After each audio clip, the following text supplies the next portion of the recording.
আমি যেভাবে আদা রসুন ডিপ ফ্রিজে সংরক্ষণ করি এবং তা সহজেই রান্নার কাজে ব্যবহার করি। প্রথমে 500 গ্রাম রসুন ছুলে নিয়েছি। 500 গ্রাম রসুনের সাথে 250 গ্রাম আদা ছুলে নিয়ে পরিষ্কার পানিতে ধুয়ে নিয়েছি। এরপর ব্লেন্ডারের জারে আদা রসুন দিয়ে একটু পানি অ্যাড করেছি। পানি অ্যাড করে ব্লেন্ড করে নিব।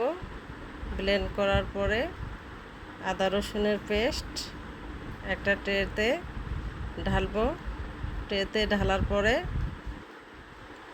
কিছুক্ষণ ডিপ ফ্রিজে রেখে দিব শক্ত হওয়ার জন্য।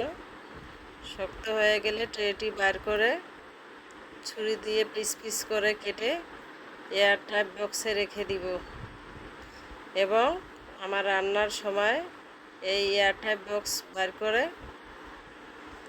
আমার প্রয়োজন মতো আদা রসুনের বাটা নিয়ে রান্নাটা কমপ্লিট করে ফেলবো। কেমন হয়েছে আপনারা কমেন্টে জানাবেন।